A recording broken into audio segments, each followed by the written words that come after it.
మహిమ ఘనతకు వర్గుడవు, నీవే నా దైవము. సృష్టికర్త ముక్తిదాత, సృష్టికర్త ముక్తిదాత, నా స్తుతులకు పాత్రుడా.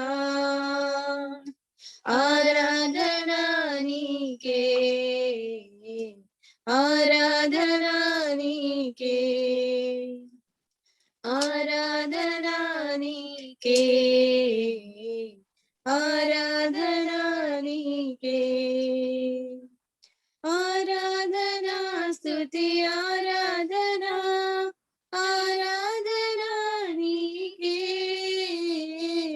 ఆరాధనా స్తుతి ఆరాధనా, ఆరాధనా నీకే, ఆరాధనా నీకే, ఆరాధనా నీకే, ఆరాధనా నీకే, ఆరాధనా నీకే. మన్నాను కురిపించినావు, మనను నిలిచినావు, మన్నాను కురిపించినావు, మనను నిలిచినావు. యెహోవా ఈరే చూచుకొనును, యెహోవా ఈరే చూచుకొనును, సర్వము సమకూర్చును. ఆరాధనా నీకే, ఆరాధనా నీకే, ఆరాధనా నీకే, ఆరాధనా నీకే. వ్యాధులను తొలగించినావు, మృతులను మరి లేపినావు, వ్యాధులను తొలగించినావు, మృతులను మరి లేపినావు. యెహోవా రాఫా స్వస్థపరచును, యెహోవా రాఫా స్వస్థపరచును, నన్ను స్వస్థపరచును. ఆరాధనా నీకే, ఆరాధనా నీకే, ఆరాధనా నీకే, ఆరాధనా నీకే. ఆరాధనా స్తుతి ఆరాధనా, ఆరాధనా నీకే, ఆరాధనా స్తుతి ఆరాధనా, ఆరాధనా నీకే, ఆరాధనా నీకే, ఆరాధనా నీకే. Thank you so much, Victoria and Vanya, for the beautiful song. Thank you so much. Now I request Vinay and Vinny to give us a song.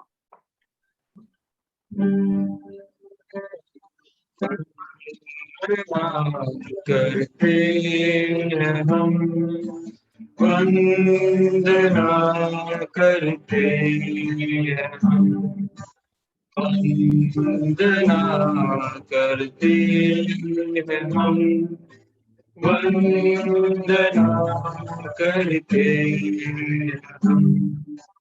हृदय को तेरे सामने लाकर रुकते हैं हम, हृदय को तेरे सामने लाकर रखते हम। वंदना करते हैं हम, वंदना करते हैं हम, वंदना करते हैं हम, वंदना करते हैं हृदय में मेरे मसीहा जीवन दीप जला हृदय में मेरे मसीहा जीवन दीप जला हृदय के पापों को धोकर प्रेम की राह दिखा हृदय के पापों को धोकर प्रेम की राह दिखा वंदना करते हैं वंदना करते हैं वंदना करते हैं वंदना करते हैं प्रभु निर्बल माना के सागर में खोया प्रभु निर्बल माना के सागर में खोया तुम संभालो यीशु जी सागर में खोया अब तुम संभालो यीशु जी सागर में खोया करते करते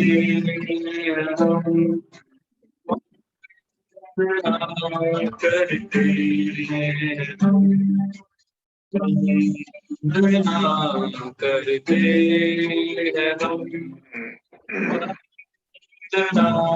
करते शक्ति दे दो मुझको नहीं कोई भी शक्ति दे दो मुझको नहीं कोई भी जीवन को मेरे ले लो मैं तेरे की जीवन को मेरे ले लो मैं तेरे की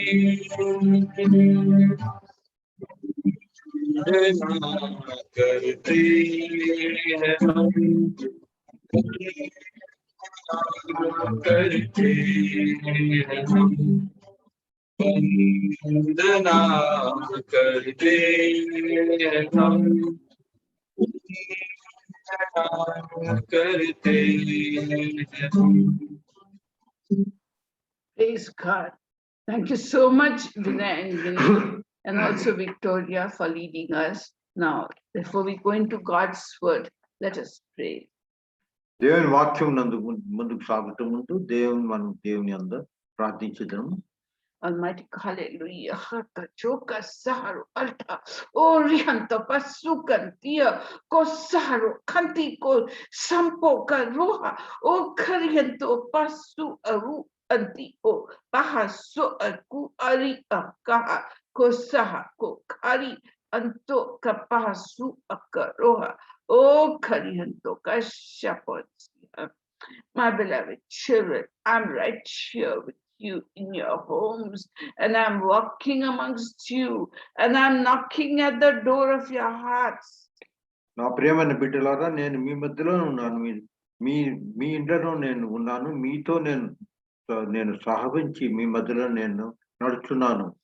I want a place in your heart. I'm knocking at the door of your heart to let me into your heart and to be your best friend and to live inside you all the time. మీ హృదయ ద్వారాలు నేను తట్టుచున్నాను. మీ హృదయ ద్వారం తెరిచిన యెడల నేను మీ హృదయంలో ప్రవేశించి మీతో నివసించవలనని నేను కోరించున్నాను. I'm going to bless each one of you mightily today. అందరినీ కూడా నేను ఎంతో అతి ఉత్తమగా నేను నా ఆశీర్వాదాన్ని కుమ్మరించున్నాను. This day is a day when you will be blessed. ఈ దినమందే మీ పైన ఎంతో ఆశీర్వాదాన్ని నేను కుమ్మరించదు. The heavens are rejoicing and the angels are clapping their hands. మరి స్వర్గ ద్వారం పూర్తిగా తెరిచి ఉన్నది. అక్కడ ఉన్న పూర్తి దేవదూతలు మిమ్మల్ని చూసి హర్షించుతూ మరి వారింతో చప్పట్లు కొడుతున్నారు. I want you to know that I'm well pleased with you who meet so regularly to worship and to adore and to cry out to the Lord God Almighty. నేను మిమ్మల్ని చూసి ఎంతో సంతోషిస్తున్నాను. ఎందుకంటే మీరు ప్రతి సోమవారం నందు క్రమంగా వచ్చి ఇక్కడ హాజరైతున్నారు. నా వాక్యం వినుటకు మీరెంతో ఇక్కడ ఆతురతో కూర్చొని ఉన్నారు. As I come into your heart, I will speak to your heart. మరి మీ హృదయంలో వచ్చినప్పుడు నేను మీతో మాట్లాడేదాన్ని. And those who are crying out to me for Holy Spirit anointing, I'm going to pour out my Holy Spirit upon you. ఎవరైనా ఎంతమంది నా పరిశుద్ధాత్మ దేవుని గురించి మొరపెట్టుచున్నారో వారందరికి కూడా నేను ఆశించున్నాను. వారిపైన నేను దేవుని ఆత్మను నేను కుమ్మరించేదను. I'm going to speak to each one of you and I'm going to bless each one of you, for the heavens are rejoicing and the angels are clapping their hands. నేను ప్రతి వారిని కూడా ఆశీర్వదించి ప్రతి వారితో నేను మాట్లాడాలని అనుకుంటున్నాను. ఎందుకంటే స్వర్గంలో ఉన్న దేవదూతలందరూ మిమ్మల్ని చూసి ఎంతో ఆనందిస్తున్నారు, సంతోషిస్తున్నారు. My grace and mercy is upon each one of you. నా కృపా మహిమలు అందరిపైన కూడా నేను కుమ్మరిస్తున్నాను. My eyes are upon each one of you and my Yes. ears are open unto the cry of your hearts. నేను ప్రతి వారిని నేను పూర్తిగా చూస్తున్నాను. నా కళ్ళు వారిపైన నేను కేంద్రీకరించినారు. మరి నేను ప్రతి వారి హృదయాన్ని నేను గమనిస్తున్నాను. There are some of you who have got piercing unhappiness in your heart. ఇక్కడ కొంతమంది ఉన్నారు, వారిలో ఎంతో దుఃఖంతో వారు బాధపడుతున్నారు. On them I'm pouring great peace and bubbling joy to them. వారి హృదయంలో నేను నా శాంతి సమాధానం వారిపైన నేను కుమ్మరించి వారి హృదయంలో ప్రజ్వలించినట్టు నా శాంతి సమాధానం నేను కుమ్మరిస్తున్నాను. Great peace and bubbling joy is coming upon you. ప్రతి వారి కూడా ఎంతో శాంతి సమాధానాలు మరి వారి నుంచి ఎంతో ఉత్సాహంగా వారు ఉత్సాహ ధ్వనులు వారు చేస్తున్నారు. And I'm pouring my grace upon you, each one of you in your homes, right where you are. మీరు ఎక్కడ ఉన్నారో అతి ప్రదేశంలో మీ ఇండ్లలో నేను మీ పైన నా ఆశీర్వాదాలను కుమ్మరిస్తున్నాను. Many of you can recognize the presence of the Lord, and even if you do not recognize, believe me that there is glory all around you. దీనిలో ఎంతో మంది దేవుని వారితో ఉన్నాడు అనే విషయాన్ని గుర్తిస్తున్నారు, అనుభవిస్తున్నారు. ఒకవేళ మీరు అనుభవించలేకపోయినా కూడా నా మాటను నమ్మండి, నేను మీతో ఉన్నాను. Grace and mercy is upon you. ప్రతి వారి పైన కూడా నా కృప నా మహిమను నేను కుమ్మరించున్నాను. Be at peace, my children. The Andru- God of love and peace is with you and in you. ప్రతి వారు కూడా శాంతి సమాధానాలతో ఉండండి. ఎందుకంటే దేవుడు తండ్రి అయిన దేవుడు మీ మధ్యలో ఉన్నాడు. In Jesus' name, amen. యేసు ప్రభు నామమున అడుగుచున్నాము. ఆమేన్. Praise God. Glory to God. Glory, glory, great glory is in your homes. Great glory is in your homes. Right where you are, great glory is in your homes. మహోన్నతమైన దేవుని మహిమ మీ ప్రతి గృహములో ఇప్పుడే ప్రజ్వలించుచున్నది. God be with you. దేవుడు మీ అందు ఉండును గాక.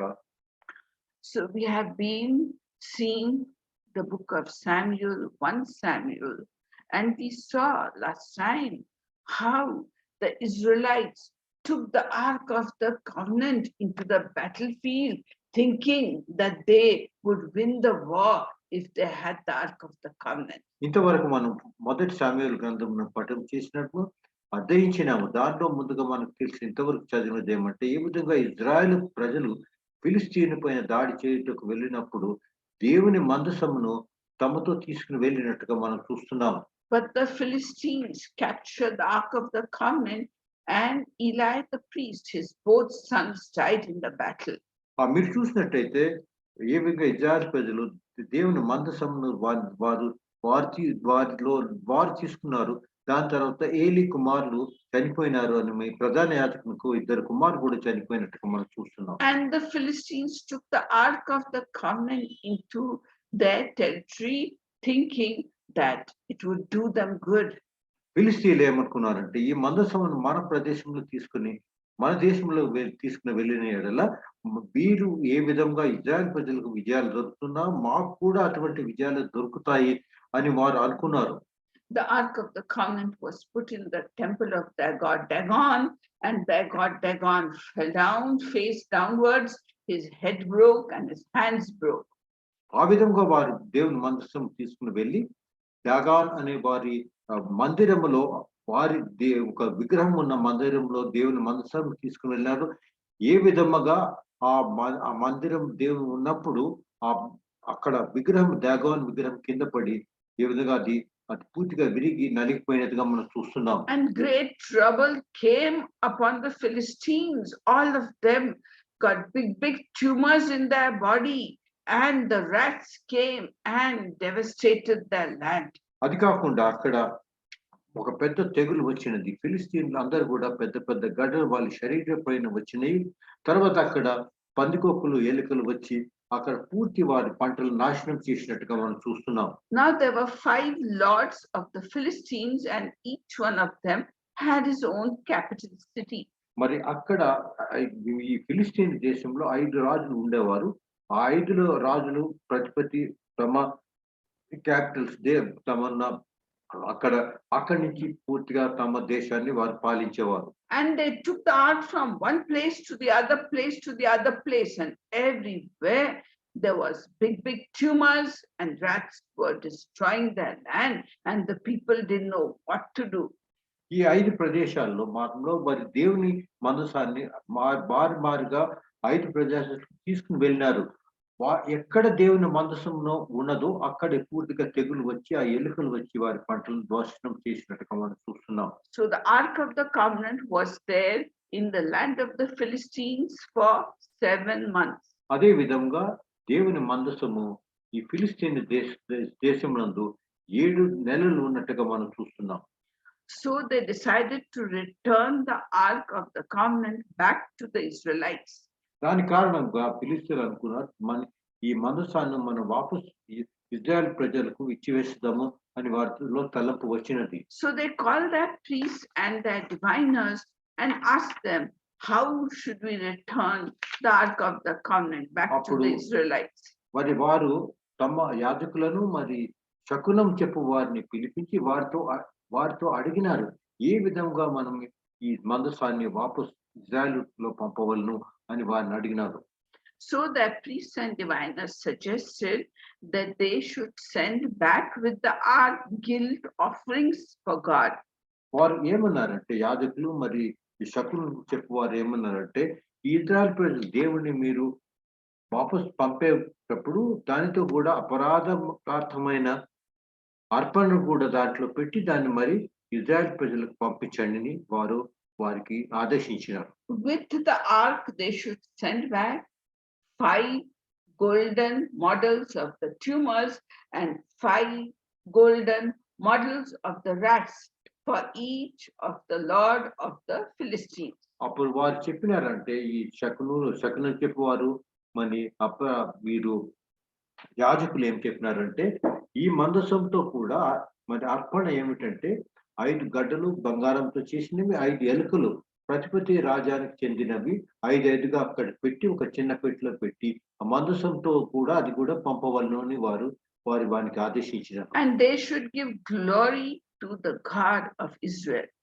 ఈ విధంగా ఇజ్రాయెల్ దేవుని మీరు ఎంతో ఈ విధంగానే ఆయన ఉత్తమంగా ఆయనను ఆరాధించవలనన్నారు. So the Philistine priests and diviners wanted to test whether all the troubles had come to them because of the Ark of the Covenant, or did the troubles just happen? మరి వారు యాజకులు మరి శకుని చెప్పేవారు ఇది చెప్పిన తర్వాత వారు అనుకున్నారు అది ఇజ్రాయెల్ దేవుని వల్ల కలిగినదా లేదా వేరే కారణం వల్ల జరిగినా మనం కనుక్కుంటే కూడా చాలా ముఖ్యమైనదిగా వారు గ్రహించినారు. So they took 2 cows who had just delivered their calves and they tied them to the cart. దాని కారణంగా వారు చేసినారంటే 2 మరి ఆవులను తీసుకుని వాటిపైన కాడిపట్టి ఈ మందసమును దానిపైన ఆ బండి పైన మందసమును పెట్టి దాంతో దాన్ని ఆ మందసాన్ని ముందుకు సాగించినారు. And they pushed them towards the border of Israel. మరి ఇజ్రాయెల్ ఉన్న బార్డర్ దేశానికి వారుకున్న దాని దావకు ఆ బండిని పట్టించినారు.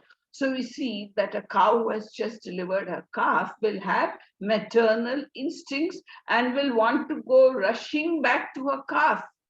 మరి మనకు తెలిసిన విషయమే ఆవు తన బిడ్డను తన చిన్న బిడ్డ విడిచిపెట్టి వెళ్ళదు, మరి తిరిగి మళ్ళీ వెళ్ళిపోతుంది అని అది మనకు తెలిసిన సహజంగా జరిగే విషయమే. కానీ ఇందులో ఆ విధంగా జరగలేదు. But the cows, they went straight towards Israeli territory, towards Beth Shemesh. అవి తమ దూడలను విడిచిపెట్టి మరి బెత్ షెమెష్ అను ఇజ్రాయెల్ స్థలమునకు వారు వెళ్తున్నట్టుగా వారు గ్రహించినారు. They kept straight on the road and did not turn to the right or to the left. పూర్తిగా ఆ రోడ్డు పైన ఈ ఆవులు దేవుని మందసమును తీసుకు వెళ్ళినట్టు చూస్తున్నాము. వారి కుడిపక్క గాని ఎడమ పక్క గాని చూడలేదు, మరి తిరగలేదు. So the Philistines knew that the troubles had come upon them because they had got the Ark of the Covenant of the Lord God of Israel. దాని ద్వారా మరి ఫిలిస్తీన్ ప్రజలు గ్రహించినారు ఈ మందసము ఇజ్రాయెల్ దేవుని ద్వారా జరిగిన ఈ పూర్తిగా మనకు తెగులన్నీ ఈ ఇజ్రాయెల్ దేవుని వాడ వచ్చినదే అని వారు గ్రహించినారు. The cart came to Beth Shemesh and the people, they chopped up the wood of the cart and sacrificed the cows as a burnt offering to God. మరి ఈ విధంగా ఇజ్రాయెల్ ప్రదేశంలో మరి ఒక ప్రదేశంలో బెత్ షెమెష్ అనే ప్రదేశంలోకి వెళ్ళినది.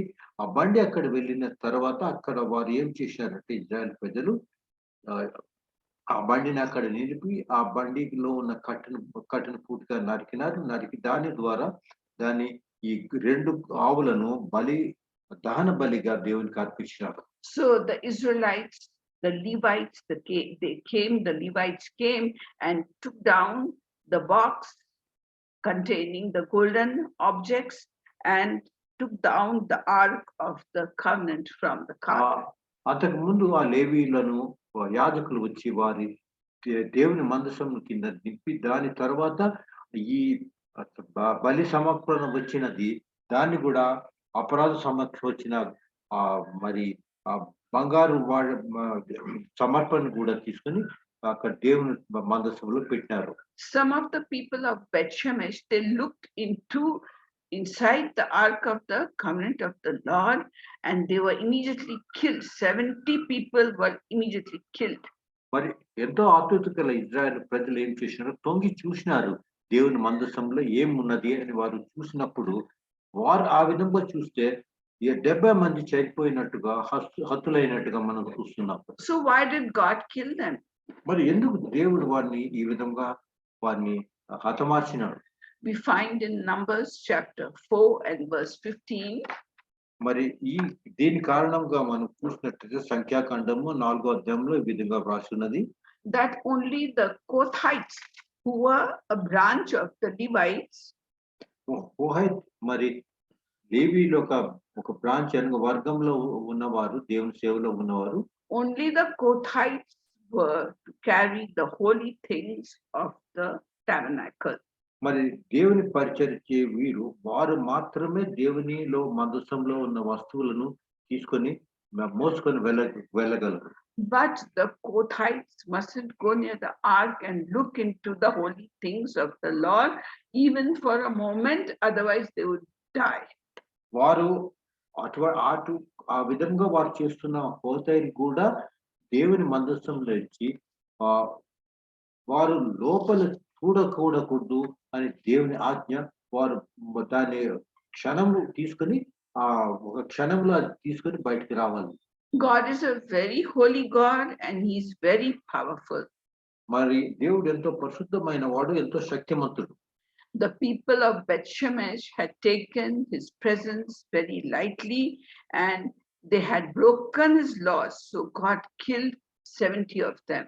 మరి మీరు చూసినట్లయితే బెత్షెమెషులో ఉన్న ప్రజలు దేవుని మాటను ఆజ్ఞను ఎంతో చులకనగా తీసుకొని ఆ మందసంలో వారి ఈ విధంగా చూసిన దానికి దేవుడు ఆగ్రహపడి వారిని హతమార్చినట్టుగా మనం చూస్తున్నాం. So what do we learn from this? దీని వలన మనకు గుణపాఠం ఏమిటి? Do we take the presence of God lightly? అదే విధంగా మన జీవితాల్లో మనం కూడా దేవుని ఇచ్చిన మాటలను, ఆయన ఇచ్చిన ఆజ్ఞలను మనం చాలా చులకనగా తీసుకుంటున్నామా? Do we take God's presence in such a way that the Holy Spirit is grieved by our thoughts, by our words, by our actions? Are we grieving the Holy Spirit? అదే విధంగా మనం మనలో ఉన్న పరిశుద్ధాత్మ దేవుని కూడా మనం బాధపరుస్తున్నామా? మనం చేస్తున్న చెడ్డ కార్యముల ద్వారా, మరి చెడ్డ ఆలోచనల ద్వారా, చెడ్డగా మనం ప్రవర్తన ద్వారా మరి మన పరిశుద్ధాత్మ దేవుని కూడా మనము బాధించున్నామా? Therefore Jesus says in Matthew chapter 12 verses 31 and 32. మరి మత్తయి సువార్త 12వ అధ్యాయము 12 నుంచి 32, 34లో ఈ విధంగా నుంచి 34 వరకు ప్రభు యేసు ఈ విధంగా మన పరిశుద్ధాత్మ దేవుని గురించి మనకు చెప్తున్నాడు.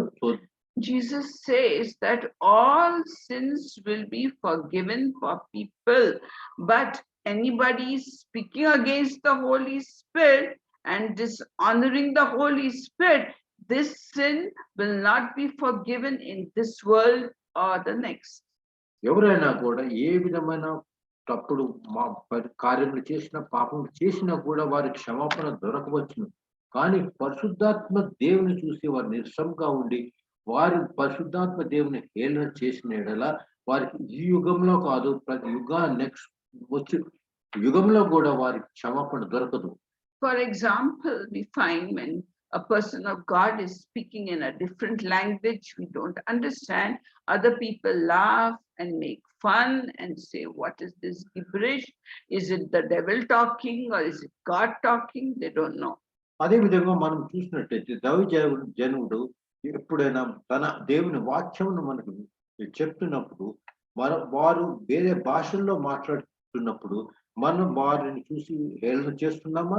ఏం మాట్లాడుతున్నాడు ఈయన పిచ్చి పిచ్చిగానే వారిని చూసి మనం హేళన చేస్తున్నామా? So laughing at the manifestation of the Holy Spirit is a big sin and it will never be forgiven.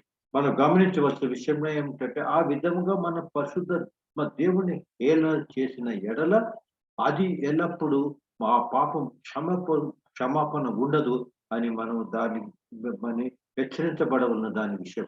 Another wrong belief people have about the Holy Spirit. మరి ఇంకోటి అనుకుంటారు పరిశుద్ధాత్మ దేవుని గురించి. They feel the moment they accept Jesus into their hearts, they also get Holy Spirit baptism with it. వారు అనుకుంటారు నాకు రక్షణ పొందితే ఆ రక్షణతో కూడా నాకు పరిశుద్ధాత్మ దేవుడు కూడా నాలో ఉంటాడు, నాతో దేవుడు నాకు ఇస్తాడని ఎంతో మంది అనుకుంటారు. But that is not the true thing. అది నిజమైన విషయం కాదు. In Ephesians chapter 1 verses 13 and 14 we find. మరి ఎఫెసీయుల గ్రంథము 1వ అధ్యాయము 13, 14 వచనంలో ఈ విధంగా వ్రాస్తున్నది. That when we accept Jesus into our lives, we are sealed with the Holy Spirit of promise. మరి యేసు ప్రభు మనం హృదయంలో మనం తీసుకొని మారు మనసు పొంది మన రక్షణ పొందితే మనకు దానితో ఏం జరుగుతుందంటే దేవుడు తన ముద్రను మన పైన వేస్తాడు. That means you get a place in heaven.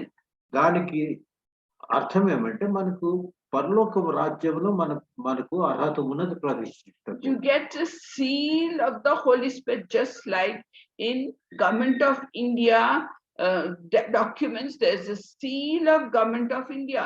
Like that, you get a seal of the Holy Spirit when you accept Jesus into your మరి life. అటు దానికి ఏమిటంటే రక్షణ పొందుట అంటే దేవుని ముద్ర, పరిశుద్ధాత్మ దేవుని ముద్ర ఆయన పైన పడినది. ఏ విధంగా మనం చూసినట్టే ప్రభుత్వంలో ఏ విధమైన పెద్ద డాక్యుమెంట్స్ లో కూడా వారి ముద్ర ఉంటుందో అదే విధంగా మన పైన దేవుని పరిశుద్ధాత్మ దేవుని ఒక ముద్ర ఉంటుంది. కానీ పరిశుద్ధాత్మ దేవుడు లేడు మనకు. This is not the baptism of the Holy Spirit. ఇది పరిశుద్ధాత్మ దేవుడితో మనకు అభిషేకించిన వారిని కాదు. Some people are teaching wrong things, that the Holy Spirit baptism was meant only for the early church in the Acts of the Apostles. You cannot have the Holy Spirit baptism now. It's a wrong teaching. మరి కొంతమందిలో ఈ విధముగా యోచనలు ఉన్నవి. వారు అనుకుంటారు ఈ పరిశుద్ధాత్మ దేవుడు అనువాడు అపోస్తుల కార్యంలో వారు తమ చర్చిని వారు మొదటి పెట్టుటకు వాటికి అవసరం ఉన్నది కాబట్టి పరిశుద్ధాత్మ దేవుడు అప్పుడు ఇచ్చినాడు, కానీ ఇప్పుడు అవసరం లేదు కాబట్టి పరిశుద్ధాత్మ దేవుడు లేదు అని అంటారు. But we find that the Holy Spirit baptism is for us today in this modern world also. కానీ అది కరెక్ట్ కాదండి. మనకి ఇప్పుడు కూడా పరిశుద్ధాత్మ దేవుని ఎంతో అవసరము, మరి పరిశుద్ధాత్మ దేవుని బాప్తిస్మం ఎంతో అవసరము అని మనం గుర్తించవలను. Now people always are talking that they want the gifts of the Holy Spirit. మరి అందరూ అంటారు పరిశుద్ధాత్మ దేవుని వరములు మన పైన ఉండాలి అని. Now there are 9 gifts of the Holy Spirit in 1 Corinthians in chapter 12. మరి మొదటి కొరింథీయులు 12వ అధ్యాయంలో దేవుని మరి ఫలములు ఏమిటి పరిశుద్ధాత్మ దేవుని ద్వారా మనం 9 ఫలములు పొందగలము అవి వ్రాసి ఉన్నారు. And there are other gifts of the Holy Spirit in Romans chapter 12 verses 6 to 8. మరి అదే విధంగా రోమీయుల గ్రంథంలో కూడా మరి ఎన్నో కృపావరములు ఈ పరిశుద్ధాత్మ దేవునితో మనం పొందగలము. అది కూడా అక్కడ రోమీయుల గ్రంథంలో వివరంగా వ్రాసి ఉన్నారు. But we shouldn't look for gifts of the Holy Spirit unless we have the fruit of the Holy Spirit in our lives. మరి దేవుని కృపావరములలో మనలో ఉండాలంటే మనకు పరిశుద్ధాత్మ దేవుడు ఉండాలని వచ్చిన ముఖ్యమైన అవసరంగా మనం గమనించవలను. Fruit of the Holy Spirit we all know, like love, joy, peace, patience, kindness, goodness, faithfulness, gentleness, self-control. If you have these fruit in your life, then only you can get the gifts of the Holy Spirit. మరి మీలో దేవుని ఫలములు పరిశుద్ధాత్మ ద్వారా దొరికే ఫలములు ఏమిటంటే ప్రేమ, మరి సహజము, మరి ఓర్పు, మరి సహనము, ఇటువన్నీ పూర్తిగా 9 వరాలు మీ దగ్గర దేవుని ఫలంలో ఉన్నట్టయితే మీకు దేవుడి కృపా వరములు పొందుట కూడా మీకు అర్హత ఉంటుంది. Holy Spirit is not just for Pentecostals, it is for all Christians. కానీ మనం అనుకోకూడదు ఈ పెంటెకోస్ట్ లో తెగకే ఈ పరిశుద్ధాత్మ దేవుడు వర్తిస్తాడు, మిగతా క్రైస్తవులకు అవసరం లేదు. Another belief is that Pentecostals believe that if you have the Holy Spirit baptism, automatically you should start speaking in tongues.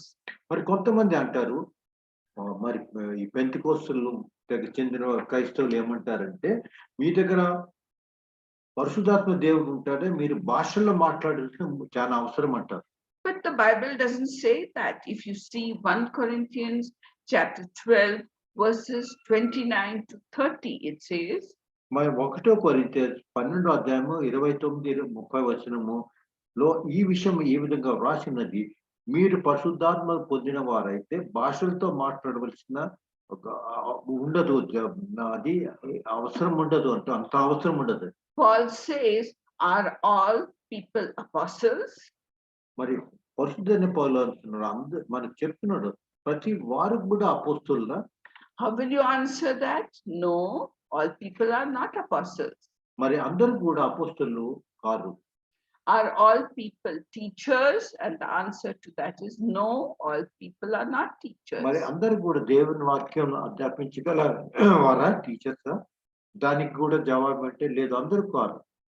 Further, Paul asks, do all people work miracles? And the answer to that is all people don't work miracles. అదే విధంగా ప్రతి వారు పరిశుద్ధాత్మ పొందిన వారు అందరూ కూడా మరి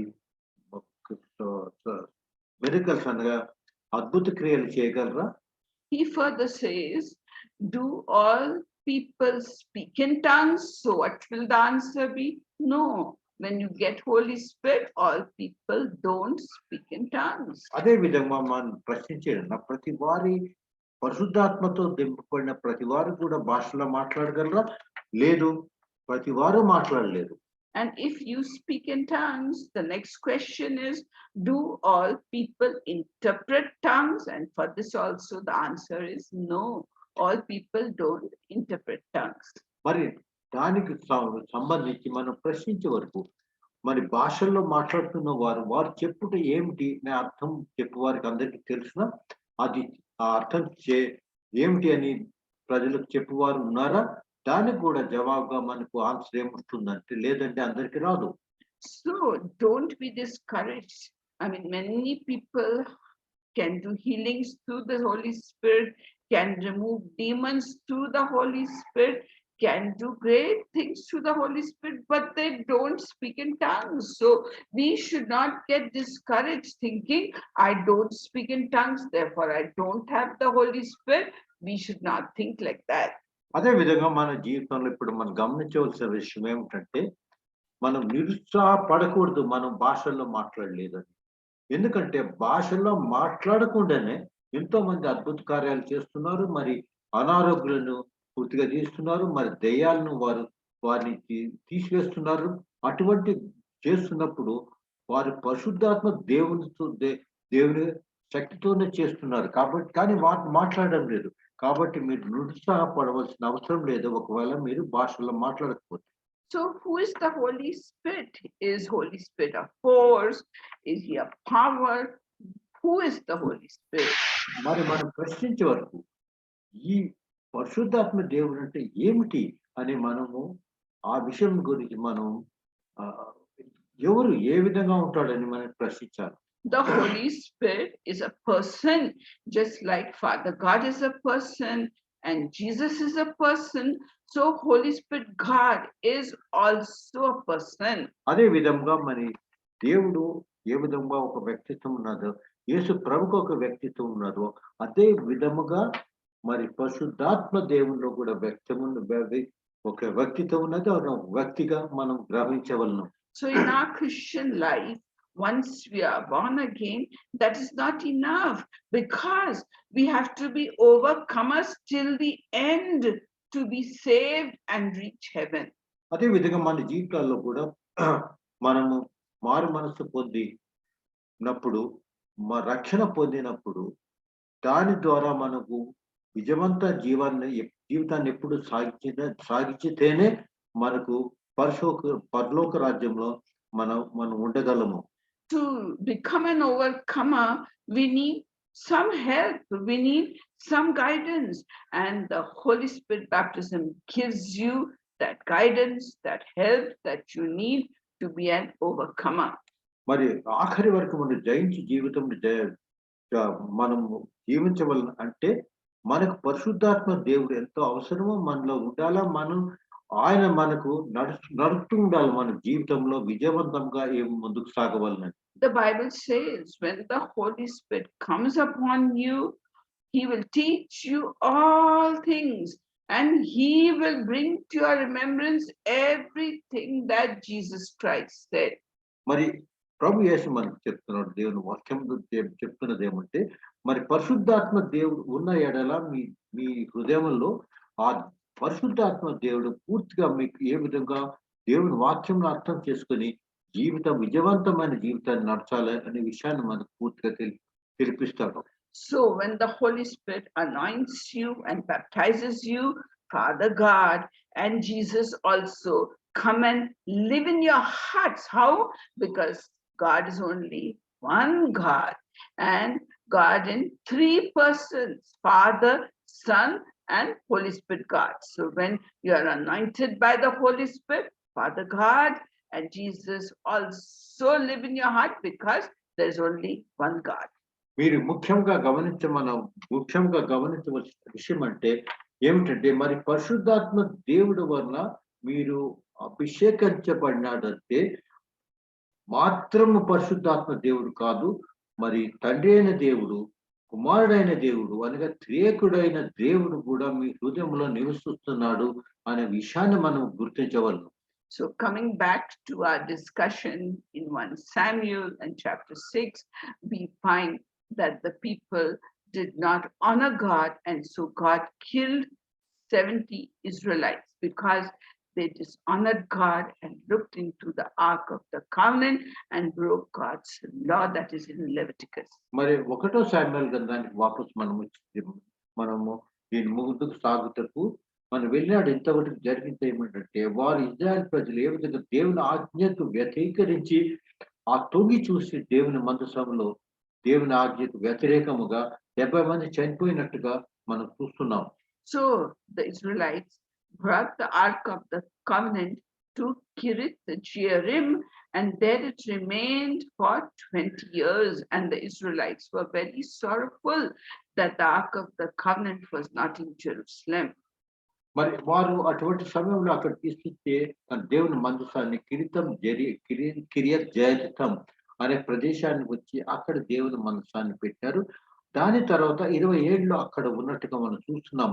కానీ ఇజ్రాయెల్ ప్రజలు దుఃఖం పడినారు, ఎందుకంటే ఇది ఇక్కడ ఉండకూడదు అని వారు బాధపడినారు. So at that time Samuel was with the people, and he told the people to worship only the Lord God Almighty and give up all their foreign gods.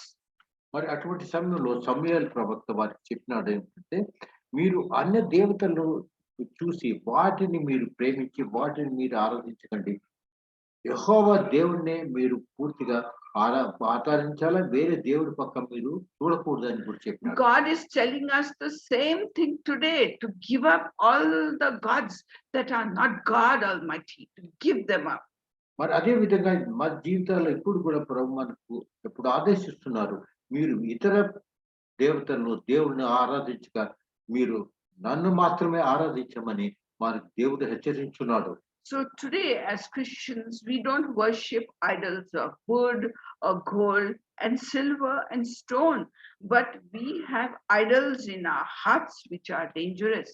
మరి మనం అనుకోకూడదు మేము ఏ విగ్రహాలను చేయడం లేదండి, ఏ విధమైన బంగారుతో కానీ వెండితో కానీ మరి రాతితో కానీ చూస్తున్న విగ్రహాలను మేము ఆరాధించలేడం లేదు, కాబట్టి మేము విగ్రహారాధన చేయడం లేదు అనుకుంటారు. కానీ మన హృదయాల్లో వేరే విధమైన విగ్రహాలు ఉన్నవి, అది దేవుని కంటే అతిశయంగా వాటిని మనం ప్రేమిస్తున్నాము అనే విషయాన్ని గమనించాలి. అవి ఏమిటంటే God should occupy the first place in our hearts. ముఖ్యమైన అంశం ఏమంటే దేవుడు మన హృదయంలో అత్యున్నత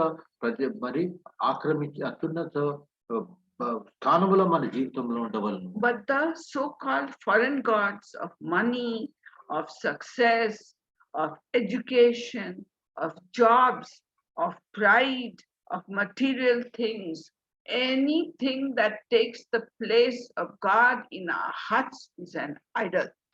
కానీ మన జీవితంలో మనం చూసినట్టయితే మనము ఆస్తిపాతుల కొరకు, డబ్బు కొరకు, మరి కీర్తి, మరి ఉద్యోగాలు, మనం ఉన్న హోదాలు, దానిపైన మనం ఎక్కువ గ్రహించి దానిపైన మనం ఆధారపడుతున్నాం. కానీ దేవుని పైన మనం ముఖ్యమైన ఆయనకి ఇవ్వవలసిన స్థానం అని ఇవ్వడం లేదు. కాబట్టి ఇవన్నీ కూడా ఒక విగ్రహారాధనతో సమానమే అని మనం గుర్తించవచ్చు. Some people even make their husbands, their wives, their children or their parents as first in their life and make them take the position of God. కానీ కొంతమంది ఏం చేస్తారంటే తమ తల్లిని కానీ, తమ తండ్రిని కానీ, లేదంటే తమ బిడ్డలను కానీ, తమ భార్యను కానీ, భర్తను కానీ దేవుని కంటే ఉన్నతమైన స్థానంలో మన హృదయాలు పెట్టుకున్నారు. కాబట్టి అది కూడా ఒక విధమైన విగ్రహారాధన. So we should get rid of such kind of foreign gods, they are called. మరి అన్య దేవతలను అంటే ఇవే, వాటిని మన హృదయంలోంచి మనం తీసివేయవలను. Only the Lord God who has created the heavens, the earth, and everything should have the first place in our hearts. మరి సృష్టికర్త అయిన దేవుడు మరి పూర్తి ఆకాశంను భూమిని ప్రతి దాన్ని సృష్టించిన దేవుడు మాత్రమే మన హృదయంలో అత్యున్నత ప్రదేశంలో ఉండవలను. So when Samuel asked the Israelites to repent, they all gathered together at Mizpah and confessed their sins to God. అదే విధంగా సమయాలు వారు చెప్పినప్పుడు వారందరూ కూడా ఇజ్రాయెల్ ప్రజలు మిస్మా అనే ప్రదేశానికి హాజరుపడినారు. దేవునితో మొరపెట్టుటకు క్షమాపణ అడుగుతారు. When the Philistines heard of that, they came to attack the Israelites, and the Israelites were very afraid.